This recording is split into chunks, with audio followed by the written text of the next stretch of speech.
Hey everybody. So tonight I wanted to talk a little bit about organization, which is something I've been seeing coming up a lot in my life in general, not being organized enough. Um, and in Dungeons and Dragons, it's really important to do that because there's a lot of rules and um, there's a lot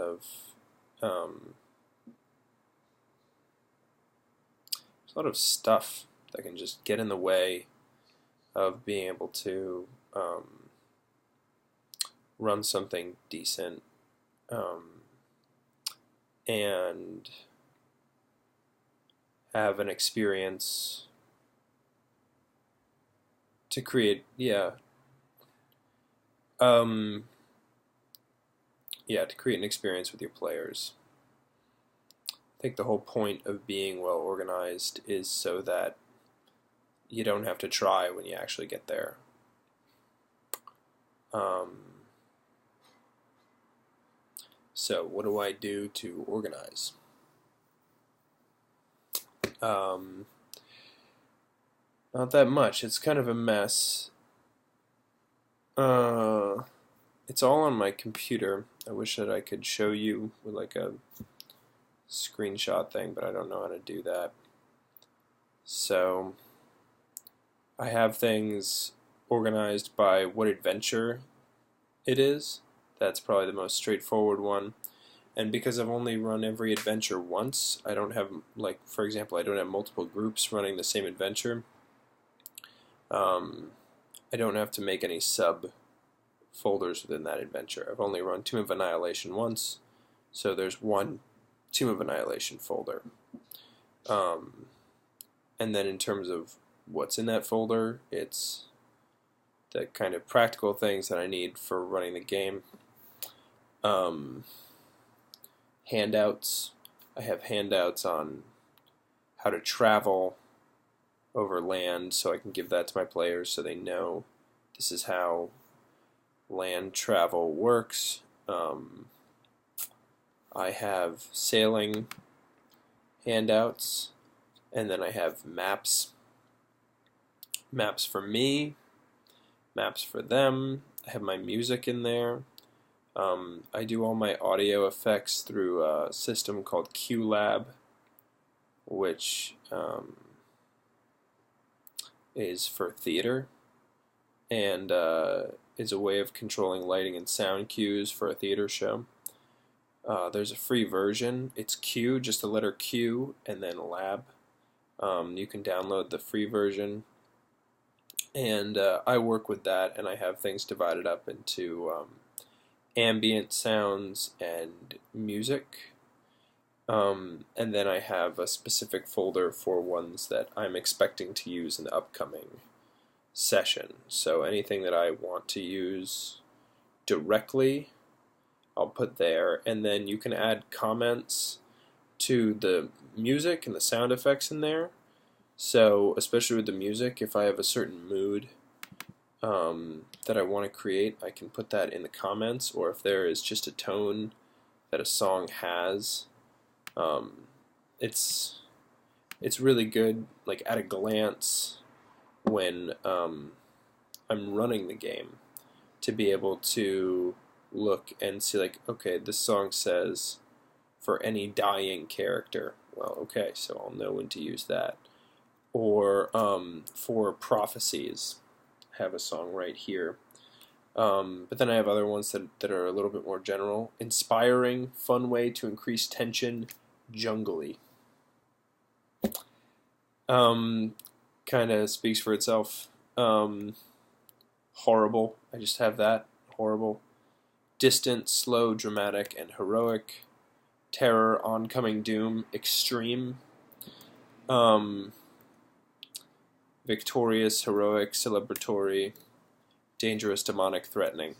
So I have all those different things for creating ambience. And then I have pretty, I don't know if I would say poor, organization of my notes, where I have a large number of things are. I think that if I were going to look at this a little bit more seriously in terms of how I organize it, I would be putting things into like a brainstorming category where it's not nothing set in stone and things are just sort of general, and then a concrete category which would be things that I intend on putting in the world, or maybe like a prime, maybe I call that like priming or something. And then a category for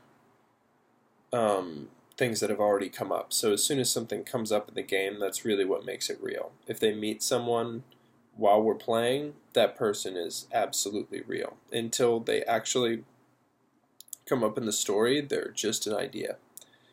For me, even if they're an idea that I definitely want to use, that definitely exists,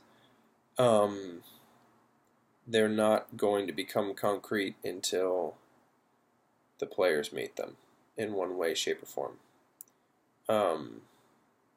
So I think that would be one way that I could organize my ideas, and it's actually a pretty smart way to do it, because anything that's still in the priming stage that the players haven't met, I can have other characters they have met talk about those things and sort of set them up, or it gives me some general background about things that I'm willing to commit to in the future.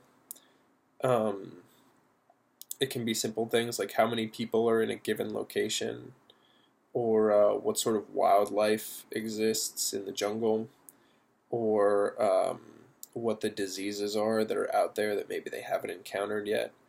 Because it is all hypothetical and is all rumor until the players encounter it, and I like to seed the world with lies also, with people who think they know the truth and they don't.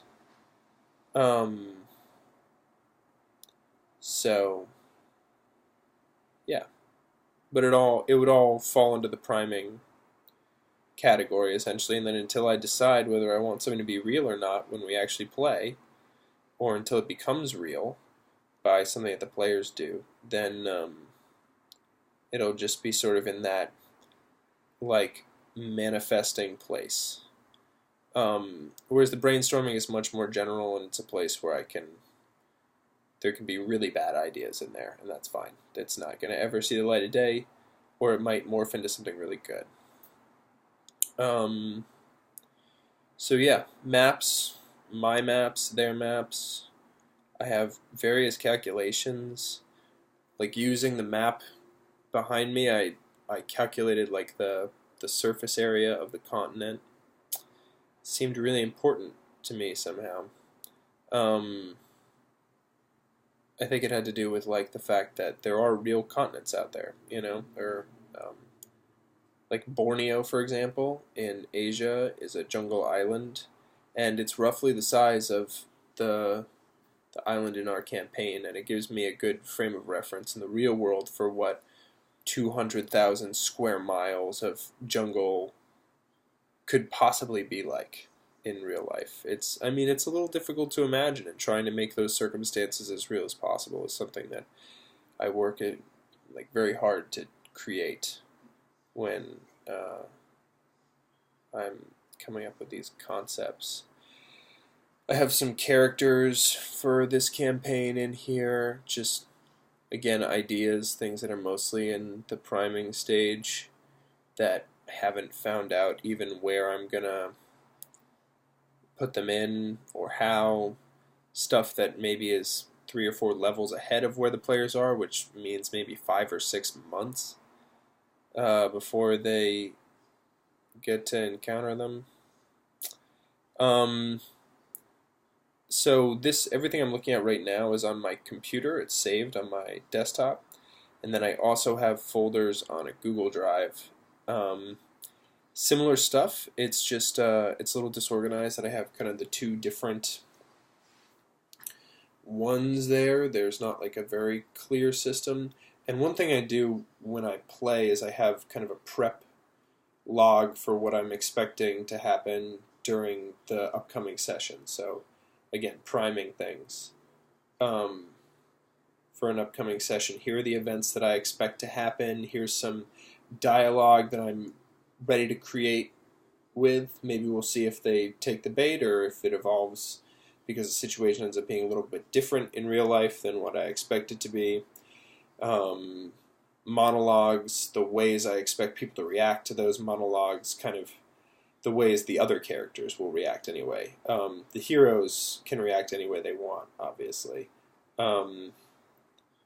But I sort of use like writer's logic to figure out, okay, well, if this person is going to come out and threaten, an entire city and offer a reward for the capture of these individuals or something, well, this is kind of how I would expect the city to respond. And some people are going to be really into it, and the crowd's going to start to get really agitated, and some people are going to, throw feces at the army, and some people are going to want nothing to do with it and hide and get their kids inside. And, the more powerful people might start to have really big opinions of something like that,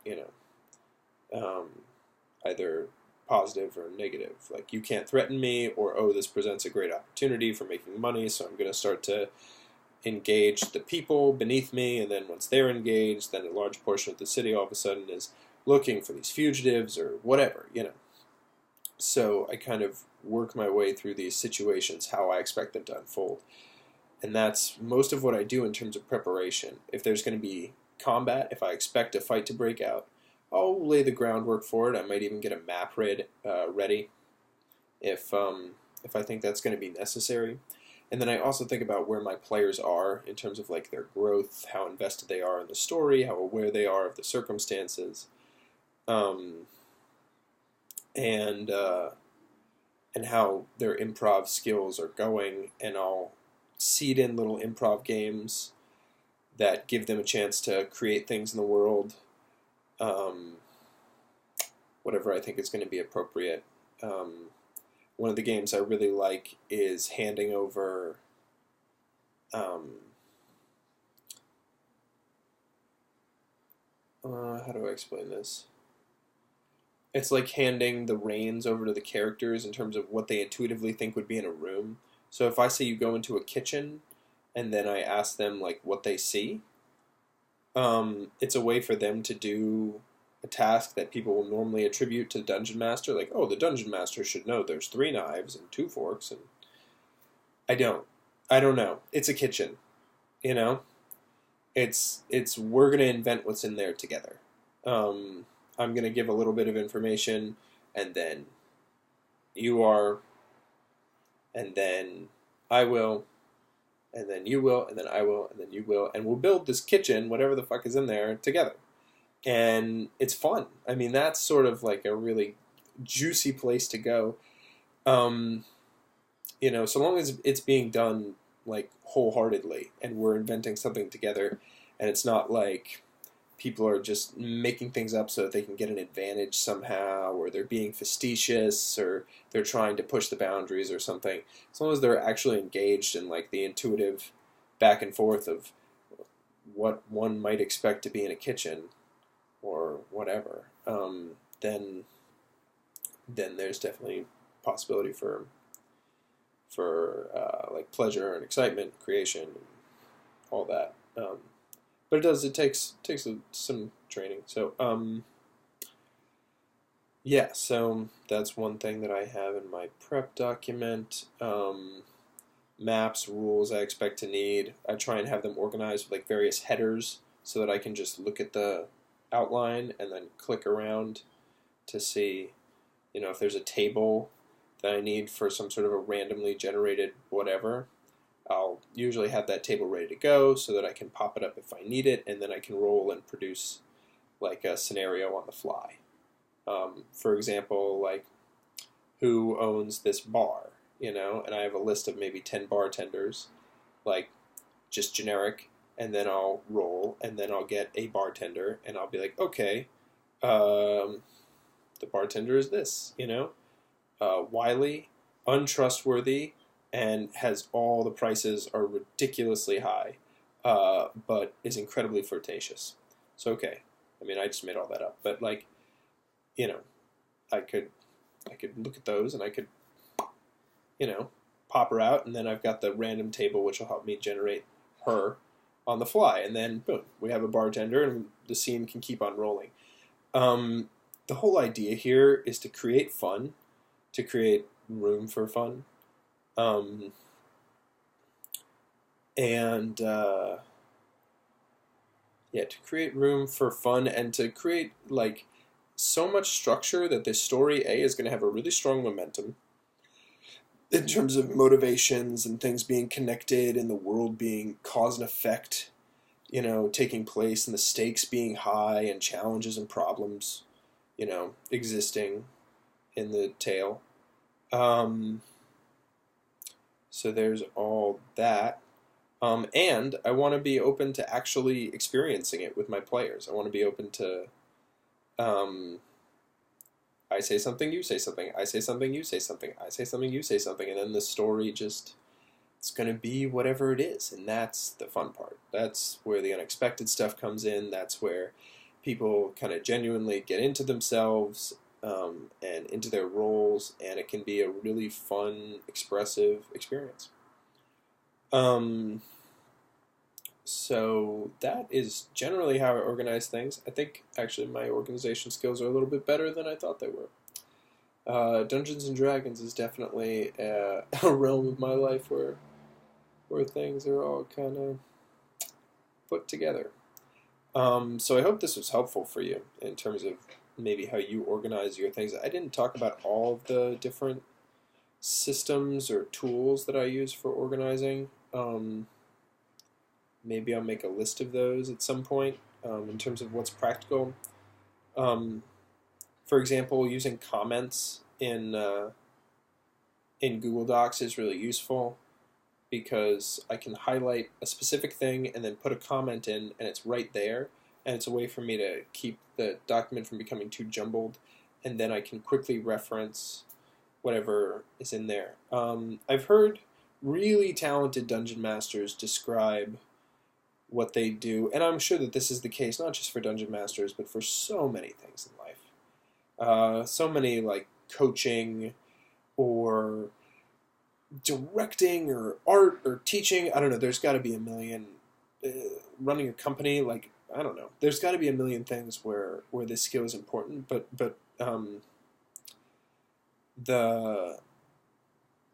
the thing, right, so the thing that I heard from these talented dungeon masters is you want to design your books or your prep material such that it can work under fire.